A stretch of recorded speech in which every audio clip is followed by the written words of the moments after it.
A simple woman was denied a shooting spot, then outshot the entire SWAT team with one round. They laughed. Not the kind of laugh that invites you in, the kind that slices through your chest like a backhanded compliment wrapped in fake courtesy. I'd been polite when I asked. Simple, direct. Mind if I take a spot? That's all I said, standing at the dusty edge of the county shooting range in a plain ball cap, jeans, and a faded jacket older than some of the boys in uniform. One of the deputies smirked. "This ain't a knitting circle, ma'am." Another muttered loud enough for the others to hear, "Bet she's packin' a pink Glock." Laughter rippled across the lineup of polished boots and tactical vests. I didn't respond.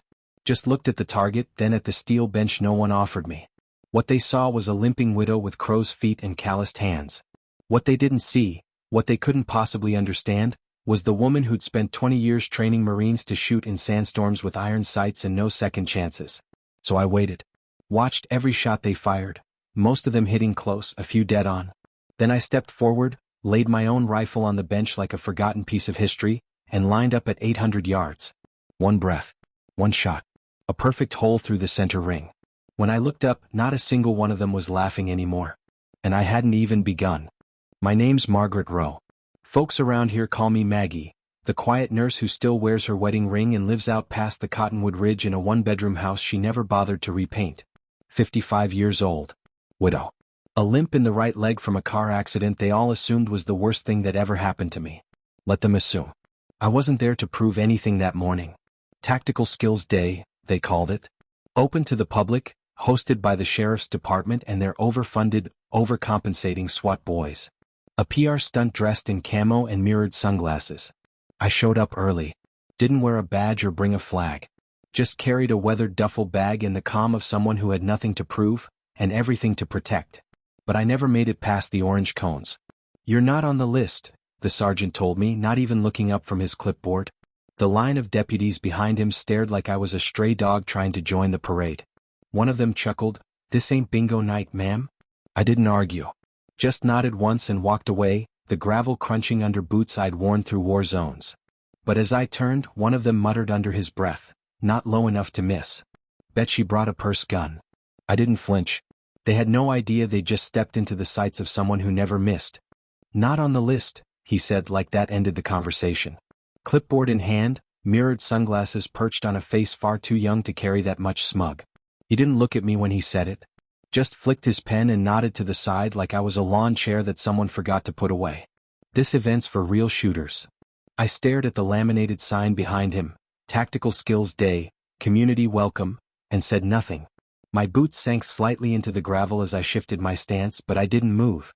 "Ma'am," he added, finally glancing up, "there's a safety liability. You understand?" I nodded. Not because I agreed, but because I understood plenty. I turned and walked back toward my truck, quiet as ever. No argument. No scene. But behind me, one of the SWAT boys decided silence wasn't enough. "Bet she brought a purse gun," he said, just loud enough to be funny. Just quiet enough to be deniable. Their laughter chased me across the parking lot like a schoolyard taunt. I felt it behind my shoulder blades, gnawing its way down to a part of me I'd buried long ago, under dog tags, under folded flags, under years of pretending to be just a nurse. I kept walking. But my hand tightened around the strap of the duffel bag. And somewhere between that laugh and my driver's door, my face changed. Because that's when I stopped being patient and started preparing. Grief doesn't scream. Not the real kind. The real kind just sits with you. Every morning when you fold the same blanket, when you reach across the bed and still hesitate even though you know no one's there. That's the kind Maggie knew. The quiet kind. The kind that moves in like a shadow and never quite leaves. Her husband, Tom, had been gone for 7 years. Marine Recon. Sniper designation. A man who believed in precision, patience, and never taking a second shot if the first one could do. He taught Maggie everything, not just the way to hold a rifle but how to breathe with it. How to wait, not aim. How to listen harder than you speak. On their first anniversary, he gifted her a custom range bag. Olive drab canvas, stitched by hand with a leather patch embossed with her initials, MR. She hadn't opened that bag in years. Until that night. She sat at the edge of the garage, moonlight pouring in through the slats, the smell of dust and oil hanging in the air. One by one, she unzipped compartments, laid out tools like surgical instruments. Bolt grease. Lens cloth. Scope mount. Ammunition labeled in her late husband's handwriting. The rifle itself was wrapped in a wool sleeve. She pulled it free with care, reverence, and a focus that felt both foreign and familiar. She didn't cry. Didn't have to. She just whispered, "You always said I'd need it again." Then began to clean it, like a surgeon prepping for war. By midnight, every tool had been laid out, cleaned, checked, and repacked. The rifle rested across her lap like an old memory, weighty, balanced, familiar. Maggie sat in silence, lit only by the dull yellow glow of the garage bulb swinging gently above her. Outside, coyotes called in the distance, the wind rustled against dry leaves, and the world continued pretending like nothing had changed. But Maggie had. She wasn't the type to storm back into that range the next morning and demand a spot. She didn't shout. She didn't write letters. She didn't need to. What she needed was patience, and she had it in spades. The same patience that had let her sit on a hillside for hours in another lifetime, calculating wind drag with a wristwatch and a pencil stub. The same patience that helped her keep smiling when people offered her casseroles at Tom's funeral and told her he died doing what he loved. She lifted the rifle once more, nestled the scope into her shoulder, and looked down the makeshift range she'd set up on her property, silhouettes cut from plywood and rigged with clay tile bullseyes. She exhaled. Slow. Deliberate. Pop. The tile at 600 yards shattered clean. She lowered the rifle, calm, her eyes focused somewhere far past the targets. Her voice, when she spoke, was a whisper to no one. "They think I came to play." She smiled coldly. "They just signed up for a lesson." She never trained in daylight. Out in the valley behind her home, where the mesquites grew thin and the air smelled like spent summer, Maggie worked in shadows. Each evening, after the world had shut its mouth and the desert cooled just enough to breathe, she set up her targets. Painted plywood, stacked cans, hanging steel. No audience. No timer. Just wind and instinct. The shots were crisp, deliberate, measured like her breath. She kept her range quiet, not just out of habit but principle. This wasn't revenge. It was restoration. She wasn't proving herself. She was remembering who she was. And not long after, people started to notice. The first was Daryl, an old friend of Tom's, long since retired from the Marines, now mostly blind but sharp as a tack. He showed up one night, guided by memory and the sound of familiar recoil. Sat in a lawn chair just to the side of her range and listened. "Still shoot like a ghost," he said after her third bullseye. "But your scope's drifting left." She laughed, first time in a while. "I knew you'd hear that." Then came Jessie, her goddaughter, a local reporter with a sharp pen and sharper eyes. She stopped by to check in, noticed the bruises on Maggie's shoulder, the worn bag near the door. "You training for something?" she asked, half teasing. Maggie just smiled and said, "No.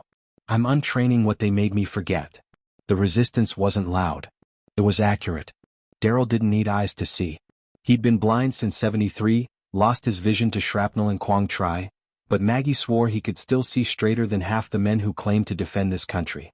He showed up unannounced one night, cane tapping the dirt, head tilted like he'd followed the sound of her last shot from a mile off. "I heard you hit steel," he said with that crooked grin of his, settling into the same lawn chair he used back when he coached Tom through sniper school. "Now how far left is your zero drifting?"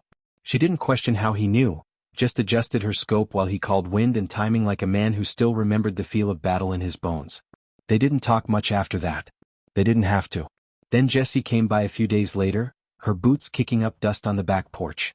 Her press badge tucked in her bag like a badge of honor or guilt. She was sharp, nose for trouble kind of sharp. She noticed Maggie's limp before the screen door even closed. "You okay?" she asked. Maggie shrugged. "Just old bones." But Jessie didn't buy it. She saw the trigger bruising. The sandpaper hands. The smell of bore cleaner on Maggie's sleeves. "You've been shooting," she said, more curious than concerned. Maggie sipped her tea, calm as the desert wind. "Just realigning some things," she said. "Starting with the truth." And Jessie started digging. Art. Jessie started pulling threads. It began with a simple question. Who else didn't make the list? A few quiet emails, a couple of late-night calls. What she found was too consistent to be coincidence.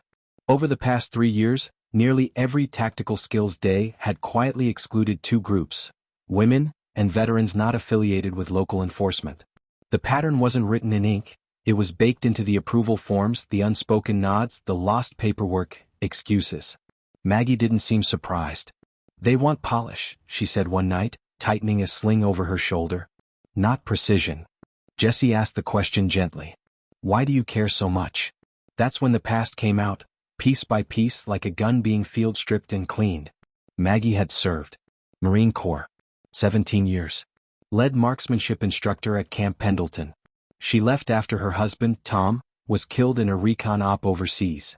Said she couldn't pull another trigger without hearing his name. So she put the rifle down. Until now. Now she said they'd forced her hand, not to pull a trigger but to hold up a mirror. The next morning she filed the paperwork. A permit for a civilian accuracy challenge, open to all county residents. Legally binding, publicly posted. No age limits. No exclusions. She even got local veterans groups and the American Legion to co-sponsor. It wasn't revenge. It was an open invitation. Let them show up, Maggie thought. She'd be ready and waiting. The notice came folded in half, taped to her front gate like a warning. Zoning violation. Permit under review. That was the title stamped in red, all caps. Below it, legal jargon wrapped around the same tired excuse. Event exceeds allowable public gathering regulations for non-commercial properties within district limits. Maggie read it once, then again, not because she didn't understand but because she did. They weren't rejecting her permit because of foot traffic or safety. They were scared. Scared that someone like her might show what they tried to hide. That skill didn't always wear a badge or carry a state paycheck. Jessie paced the porch behind her, phone in hand, already crafting the story. They're trying to bury it, she said. Classic municipal dodge. If you take this to the press. Maggie held up a hand. Let them file their paper shields. She stepped off the porch, boots crunching in the dry dirt, eyes fixed on the spot near the gravel where she'd planned to hang the banner. They want me silent, she added, voice calm, almost kind. They think blocking my event will block the shot. Jessie blinked. What are you going to do? Maggie didn't answer right away. She just turned, looked toward the ridgeline where the range had once stood empty, and now, maybe for the first time, felt full. Then she smiled, soft, certain, unshakable. They can block the sign, she said, but they can't dodge the truth. Maggie staked the final sign into the dirt herself, weatherproof plastic with clean lettering, Civilian Accuracy Challenge, open entry. Fair range. No sponsors. No politics. Just a simple invitation to prove yourself. She expected maybe a dozen folks. Word had spread, sure, but fear and apathy usually killed things like this before they started. But not this time. By mid-morning there were trucks lined up along the ridge. Folding chairs. Coolers. Fathers with sons. Off-duty deputies in plain clothes, ball caps pulled low. One or two even nodded toward Maggie with a look that said, "Sorry? We knew." Daryl sat near the firing line, sunglasses tilted just so, listening with that quiet radar of his. Jessie hovered nearby, camera in hand, her notepad packed with overheard whispers, from curious teens to retired Marines in patched vests. The rules were simple: one target, one shot, 800 yards. No gimmicks. No adjustments after the first round. Maggie stood near the back, clipboard tucked under her arm. She didn't bark instructions. Didn't wear a badge or headset. Just watched the wind through the brush and waited for the first round to echo. One by one they stepped up. Some missed by a mile. Others hit close. A few rang steel. But no one touched dead center. Not yet. And Maggie? She waited like she always had, quiet, patient, measuring the air. Because today wasn't about beating them. It was about showing them who taught them how to shoot in the first place. The steel silhouette target sat over 800 yards away, backlit by the noonday sun and flanked by fluttering survey flags. It wasn't the usual bullseye. Maggie had custom-cut the torso plate herself, shaped it to mimic wind drag and center mass. One shot. One chance. No second tries. She chalked the words "precision over noise" beneath the bench rest. And then they arrived. Two matte black SUVs kicked up a storm of dust as they pulled onto the field. The door slammed first. Then the Attitude walked out after it. SWAT officers, both of them tall, bulked out in tight dry-fit polos and tactical cargo like they were about to film a recruitment commercial. One had wraparound shades, the other a shaved head and a smirk that could sharpen knives. Jessie looked at Maggie. "Let me guess." Maggie nodded. "Sheriff sent the cavalry." They strutted toward the firing line like they owned the sky, making a show of stretching out, cracking knuckles, and unpacking heavy-duty military-grade precision rifles. They didn't speak to Maggie, didn't need to. Everything about them said, "This is cute. Time to end it." Daryl chuckled from his chair. They brought sniper rifles to a truth fight. The crowd grew quiet as the first SWAT officer took his shot. The ping rang out. Clean hit, but a few inches wide of center. Polite applause followed. Then it was Maggie's turn. She walked toward the bench, slow, limping slightly. And every eye turned to see what the old lady would do. Maggie didn't need an entourage. No gear caddy. No tactical vest. Just that old olive drab range bag, the one with faded seams and a leather patch that read MR in embossed black. She laid it gently on the bench, unzipping it like she was opening a memory. Out came the rifle, an M40A5 hand-customized marine matte finish, the bolt action worn in just right. Her fingers moved over it like it was second nature, because it was. She trained men half her age with weapons like this. Watched some of them become the best in the Corps. Buried a few too. Now it was her turn. The wind had shifted. Not by much, but enough. Maggie tilted her head, listened for the rhythm in the brush, then made a single adjustment to her scope. Silence settled across the ridge like a held breath. The second SWAT officer had missed high. Both had failed to touch dead center. But Maggie? She didn't hesitate. One breath in. One long exhale. The trigger broke like glass under silk. Crack. The steel plate rang, but differently this time, a flat, centered tone that echoed pure. Dust puffed up from the backstop, perfectly aligned. Dead center. The crowd didn't cheer at first. They stared. Then someone let out a whistle. A slow clap followed. Then more.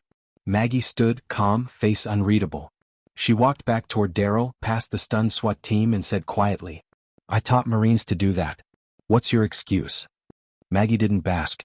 She didn't strut. Instead, she stepped back from the firing bench, nodded toward the two SWAT officers, still frozen like mannequins. "Wind's light," she said softly, almost like a challenge. "Still want to try again?" Neither of them moved. She tapped the bench with two fingers and added, "Seats warm." The crowd broke into soft laughter, the kind that doesn't mock but marvels. Jessie, never missing a beat, had been filming the entire time. She didn't say a word either, just zoomed in, caught the steel plate spinning gently in the wind, the dead center strike gleaming in the sun. By nightfall, the footage was on every screen in the county. Then state. Then trending nationally under the tag, #Grandma Sniper. A 55-year-old nurse out shooting tactical officers with a single round? It was the kind of truth that didn't need editing. Comments poured in. Support from veterans. Outrage from civilians. Questions directed at the sheriff's office like arrows. 3 days later, the sheriff stood in front of a podium, eyes twitching, forced to read a statement. "We regret the exclusionary practices at past events, and offer our public apology to Ms. Margaret Rowe for the oversight." On Maggie's porch, the TV flickered in the background. She didn't need to watch. She sipped her tea, watched the horizon instead. Jessie leaned over and asked, "Satisfied?" Maggie smiled. Not smug. Just confirmed.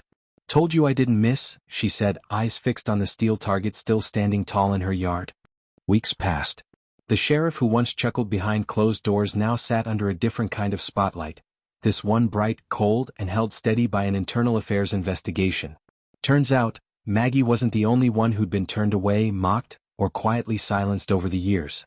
Jessie's follow-up report uncovered a pattern stretching back a decade. Lawsuits were brewing. Press conferences stammered. But Maggie? She stayed home and watered her garden. The county board met in emergency session, and within 2 weeks, they announced something no one expected. Maggie's civilian accuracy challenge was not only reinstated, it was being adopted as an official annual county event. Open participation. No rank. No exclusion.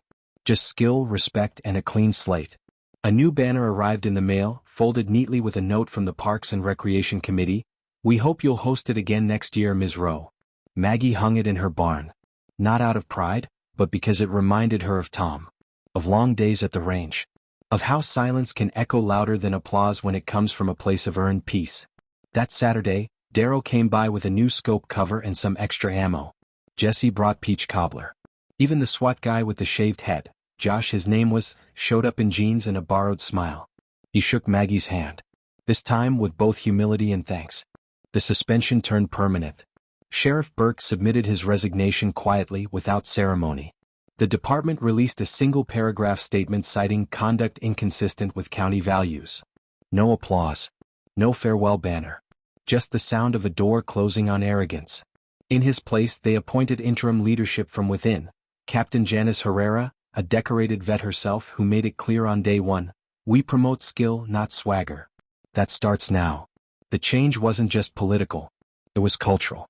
Daryl, who once sat half-forgotten on a rusted porch chair, received a formal commendation from the county for services in civilian instruction. A camera crew caught him grinning as they pinned the ribbon crooked on his chest. "Bet they don't even know I'm blind," he said later, chuckling. Jesse's documentary, One Shot, One Truth, swept local film festivals. National syndicates picked it up.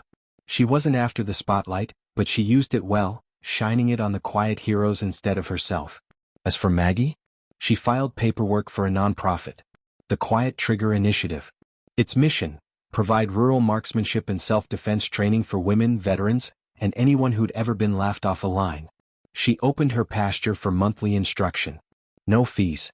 No uniforms. Just skill, safety, and respect. She even carved a quote into the range bench: "Confidence isn't loud.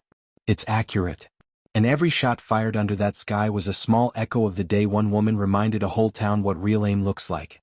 The sun dipped low over the ridge, casting long shadows across the field where Maggie had walked 100 times before, but today felt different. She carried only one thing: a simple wooden frame, its glass catching the light. Inside, the freeze frame from Jesse's video. The steel target. Dead center. Her bullet's mark. At the base of the old cedar tree, a small plaque read: Thomas Rowe. Husband. Marine. Sharpshooter. Always in sight.